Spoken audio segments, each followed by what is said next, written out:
নতুন বাংলাদেশ গড়বে তরুণরা, জঙ্গিবাদের ঠাঁই হবে না, দ্য ইকোনমিস্টকে ডক্টর ইউনূস।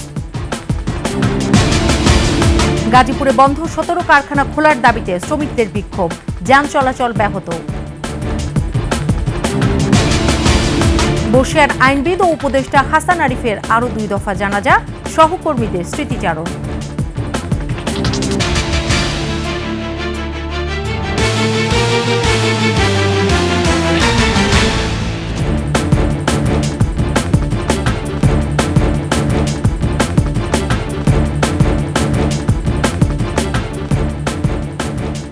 শুনছিলেন সংবাদ শিরোনাম। আমন্ত্রণ 21-এর দুপুরের সংবাদে, সাথে আছেন সোনিয়া স্নিগ্ধা। দর্শক, 21-এর টেলিভিশনের সংবাদ একই সাথে সরাসরি দেখতে পাবেন আমাদের ফেসবুক পেজ www.facebook.com/2124 অনলাইনে। এছাড়াও সাবস্ক্রাইব করতে পারেন www.youtube.com/@21 ইটিভি চ্যানেলে। আগামী সংসদ নির্বাচন আয়োজনের পর নিজের কাজে ফিরে যাবেন বলে জানিয়েছেন অন্তর্বর্তী সরকারের প্রধান উপদেষ্টা ডক্টর মোহাম্মদ ইউনূস। ব্রিটিশ সাময়িকী দ্য ইকোনমিস্টকে দেয়া সাক্ষাৎকারে কথা বলেন প্রধান উপদেষ্টা। 15 বছরের স্বৈরাচার সরকারের পতন হওয়ায় ইকোনমিস্টের কান্ট্রি অব দ্য ইয়ার খেতাব জিতে নিয়েছে বাংলাদেশ। এ নিয়ে প্রতিক্রিয়া জানাতে প্রধান উপদেষ্টার সাক্ষাৎকার নেয় সাময়িকীটি। ডক্টর ইউনূস বলেন, তিনি তার নিয়মিত কাজে ফিরে যেতে পারলে খুশি হবেন।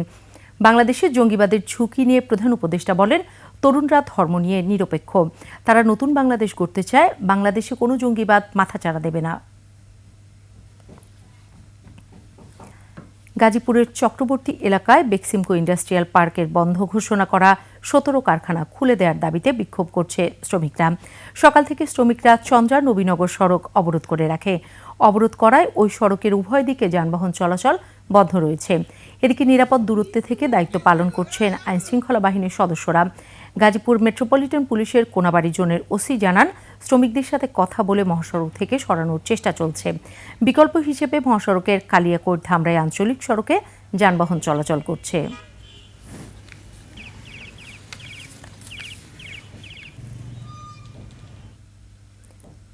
বর্ষিয়ান আইনবিদ ও অন্তর্বর্তী সরকারের উপদেষ্টা এফ হাসান আরিফের দ্বিতীয় জানাজা হাইকোর্টে ও সচিবালয়ে তৃতীয় জানাজা অনুষ্ঠিত হয়েছে।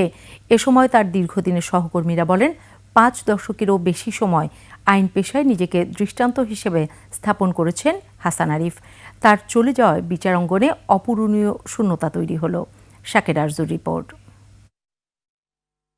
দীর্ঘ 55 বছরের আইন পেশার সমাপ্তি টেনে শেষবারের মতো এভাবেই সুপ্রিম কোর্টে নিয়ে আসা হয় সিনিয়র আইনজীবী অন্তর্বর্তী সরকারের উপদেষ্টা এএফ হাসান আরিফের মরদেহ। তার দীর্ঘদিনের সহকর্মীরা বর্ষিয়ান এই আইনজীবীর কফিন বহন করেন। এরপর অনুষ্ঠিত হয় দ্বিতীয় জানাজা। জানাজায় অংশ নেন প্রধান বিচারপতি সহ আপিল বিভাগের ও হাইকোর্ট বিভাগের বিচারপতি ও আইনজীবীরা। এছাড়া সরকারের উপদেষ্টা, প্রধান নির্বাচন কমিশনার সহ আইনজীবীরাও অংশ নেন। জানাজা শেষে তার কফিনে ফুলের শ্রদ্ধা জানান প্রধান বিচারপতি সহ অন্যান্য বিচারপতিরা। এরপর শ্রদ্ধা জানান আইনজীবী সমিতি সহ বিভিন্ন সংগঠনের নেতাকর্মীরা। অভিজ্ঞ লয়ারকে, বন্ধুকে আমরা হারিয়েছি। এরকম লোক একটার পর একটা আমরা হারাচ্ছি। এদেরকে এই জায়গায় যেটা খালি হচ্ছে সেটাকে ডিউরিং লিবারেশন ওয়ারও যার ওনার ভূমিকা এটা স্মরণীয় ছিল। জীবনের পেশাগত জীবনের অনেক মামলা, উল্লেখযোগ্য মামলা এখন আজকে সুপ্রিম কোর্ট ডিএলআই রিপোর্টেড বিল রিপোর্টেড কেস, যেটা ভবিষ্যতে যারা আইন পেশা থাকবে তাদের জন্য একটা সুবিধা হবে। সরকারি দায়িত্বে যেমনিভাবে পালন করেছেন, প্রফেশনে উনি ছিলেন অসাধারণ।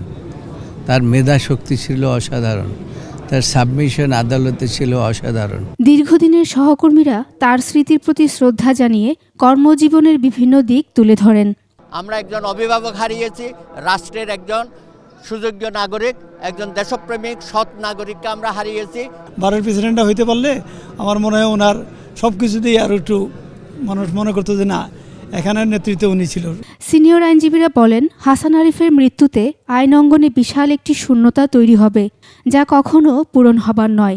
আমি জাস্ট একটি উদাহরণ হিসেবে বলছি যে হঠাৎ করে দেখা গেল যে এরকম এমন একটা অজানা তথ্য জানলাম, যেটা জানার ফলে দেখা গেল আমাদের আইন বোঝার, আইনটাকে বিশ্লেষণ করার যে ক্ষমতা, বা যে চর্চাটা আমাদের আছে সেই জায়গাটা হচ্ছে এডিশনাল ভ্যালু অ্যাড হয়ে গেল। তিনি অসংখ্য মামলায় অসংখ্য কঠিন সময়ে এই আদালতকে সাংবিধানিক প্রশ্নে, আইনের প্রশ্নে তিনি তার অভিমত দিয়ে সাহায্য করেছেন। সুপ্রিম কোর্ট প্রাঙ্গণের দ্বিতীয় জানাজা শেষে বেলা 12টার দিকে সিনিয়র আইনজীবী ও অন্তর্বর্তী সরকারের এই উপদেষ্টার তৃতীয় জানাজা অনুষ্ঠিত হয় সচিবালয়ে।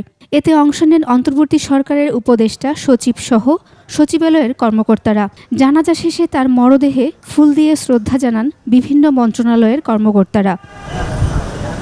এদিকে পরিবারের পক্ষ থেকে জানানো হয়, সোমবার মিরপুর শহীদ বুদ্ধিজীবী কবরস্থানে বর্ষিয়ান এই আইনজীবীকে দাফন করা হবে। শাকেরা আরজু, 21 টেলিভিশন, ঢাকা। সকল মেগা প্রকল্পে শেখ হাসিনা ও তার পরিবারের দুর্নীতির সম্পৃক্ততার তথ্য রয়েছে। এনডিএম চেয়ারম্যান ববি হাজ্জাজের অনুসন্ধানে উঠে আসে শুধুমাত্র রূপপুর প্রকল্পে $5 বিলিয়ন বা 59,000 কোটি টাকা আত্মসাৎ করেছে টিউলিপ সিদ্দিক সহ হাসিনা পরিবার। অন্য সব দুর্নীতির অনুসন্ধান চলছে বলে জানিয়েছেন তিনি। 21 টেলিভিশনকে ববি হাজ্জাজ বলেন, দেশের মানুষের স্বার্থে অন্যান্য প্রকল্পের দুর্নীতি খোঁজা হচ্ছে। মফিউর রহমানের রিপোর্ট। যুক্তরাজ্যের অর্থ মন্ত্রণালয়ের অর্থনীতি বিষয়ক মন্ত্রী শেখ রেহানা কন্যা টিউলিপ সিদ্দিকী দেশটির আর্থিক খাতে দুর্নীতি বন্ধের দায়িত্বে আছেন তিনি। এবার তার বিরুদ্ধেই আর্থিক দুর্নীতির অভিযোগ উঠেছে। অভিযোগ রয়েছে, টিউলিপ বাংলাদেশে বেশি অর্থ ব্যয়ে একটি নতুন পারমাণবিক বিদ্যুৎ কেন্দ্র নির্মাণের চুক্তি করার ক্ষেত্রে 2013 সালে মধ্যস্থতা করেছিলেন। চুক্তির মূল্য থেকে আরও কয়েক কোটি ডলার বেশি দেখিয়ে প্রকল্প ব্যয়ের নাম করে এই অর্থ আত্মসাৎ করেন তিনি। এ বিষয়ে আদালতে মামলা করেন ববি হাজ্জাজ। এ মামলায় শেখ হাসিনা, শেখ রেহানা, সজীব ওয়াজেদ জয়, টিউলিপ সিদ্দিকী এবং তারেক আহমেদ সিদ্দিকীর নাম রয়েছে। ববি হাজ্জাজ বলেন, রূপপুর প্রকল্প থেকেই দুর্নীতির মাধ্যমে টিউলিপ সিদ্দিকী ও তার পরিবার লুট করেছে $5 বিলিয়ন। জড়িত ছিলেন টাকা পাচারের সাথেও। $5 বিলিয়ন একটা প্রকল্প থেকে, এত বড় দাগে একটা প্রকল্প থেকে এছাড়া হয়নি। যতগুলো মিটিং রাশিয়ান বড় পর্যায়ের নেতৃবৃন্দর সাথে হয়েছে, প্রত্যেকটার সাথে টিউলিপ সিদ্দিকী জড়িত ছিল। এবং আমরা অনেক জায়গা থেকে এই ধরনের খবরও পেয়েছি যে টিউলিপ সিদ্দিকী ওতপ্রোতভাবে জড়িত ছিল এই টাকা পাচারটার সাথেও। শুধু এ প্রকল্পই নয়, সমস্ত মেগা প্রকল্প থেকেই শেখ হাসিনা পরিবার প্রচুর পরিমাণে লুট করে অর্থ আত্মসাৎ করেছে বলে জানান তিনি। সালমান রহমান যখন ধরা পড়ল এবং তাকে যখন রিমান্ডে নিয়ে জিজ্ঞাসাবাদ করা শুরু হলো, তখন সে একদম পরিষ্কার করে দিল যে এই মেগা প্রকল্পগুলো শেখ হাসিনা ধরতই এই মেগা লুটপাট করার জন্য। প্রত্যেকটা মেগা প্রকল্প 40% বা তার ঊর্ধ্বে পুরো যে লুটে চলে গেছে, এইটা কিছুদিন আগে, 2 সপ্তাহ আগে ওই যে শ্বেতপত্র, হোয়াইট পেপার, ওটা আমাদের কাছে পরিষ্কার করলো। ববি হাজ্জাজ বলেন, এ সকল লুটপাটের শাস্তি হওয়া একান্ত দরকার। যে $250 বিলিয়ন শেখ হাসিনা এবং তার ক্রোনিরা এই দেশ থেকে লুট করে নিয়ে গেছে, এগুলো হয়তো বড় দাগে আমরা ফিরে আনতে পারবো না, কিন্তু আগামীতে যেন কখনো এই ধরনের কিছু না হয়, এইটার নিশ্চয়তা তৈরি করতে হলে এটার সঠিক আইনের বিচার এবং সাজা প্রাপ্তি এটা হতে। তাদের এই লুটপাট ও দুর্নীতির ফলে দেশের অর্থনীতি ধ্বংসের মুখে বলেও মনে করেন তিনি। লন্ডনেও যে 2 মিলিয়ন পাউন্ডের বাড়িতে থাকে, এইটাও হয়তো তার নিজের কেনা, জাস্ট বেনামে কেনা। মফিউর রহমান, 21 টেলিভিশন, ঢাকা। নিচ্ছি সংবাদ বিরতি। যখন ফিরছি তখন অন্যান্য সংবাদের সাথে আরও থাকবে। টঙ্গীতে বেইলি ব্রিজ ভেঙে নদীতে ট্রাক, বিকল্প পথে চলছে যানবাহন।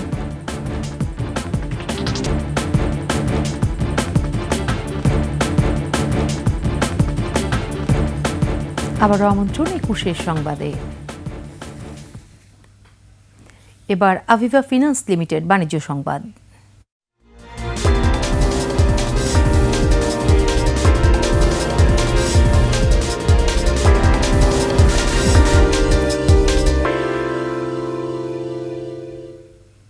শশা চাষে বাজিমাত করেছে সিরাজগঞ্জের কৃষকরা। 2 মাসের ব্যবধানে প্রতি বিঘায় আয় হচ্ছে লাখ টাকা। অন্যান্য ফসলের তুলনায় খরচও কম হয়েছে বাম্পার ফলন।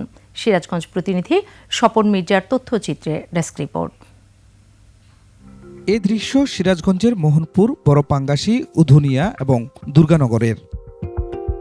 দেশি ও উপসি জাতের শশার গাছ ফলে ফলে ভরা।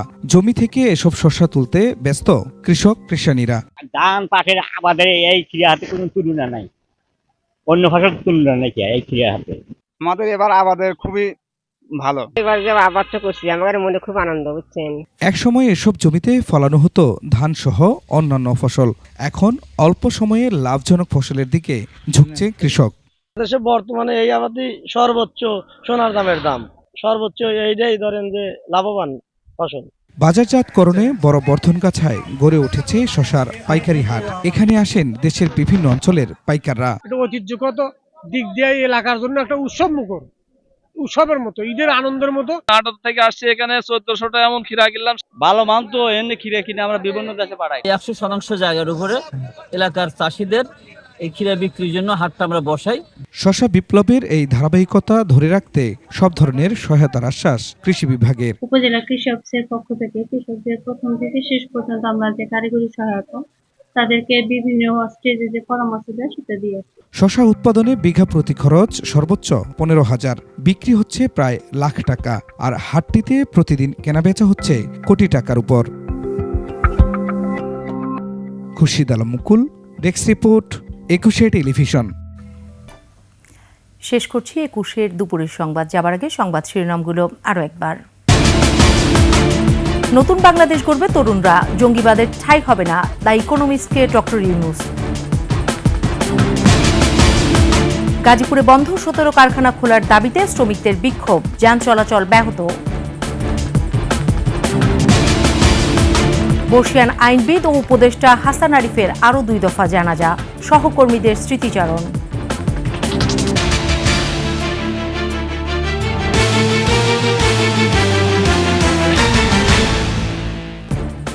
সর্বশেষ সংবাদ জানতে ডায়াল করুন 2021 নম্বরে, আর ভিজিট করুন 21-tv.com ওয়েবসাইটে। ফেসবুকে ভিজিট করতে পারেন www.facebook.com/2124 অনলাইনে। এছাড়াও সাবস্ক্রাইব করতে পারেন www.youtube.com/@21 ETV চ্যানেলে। এতক্ষণ সাথে থাকার জন্য ধন্যবাদ। পরবর্তী সংবাদ বিকাল 5টায় দেখার আমন্ত্রণ রইল। 21-এর সাথেই থাকুন।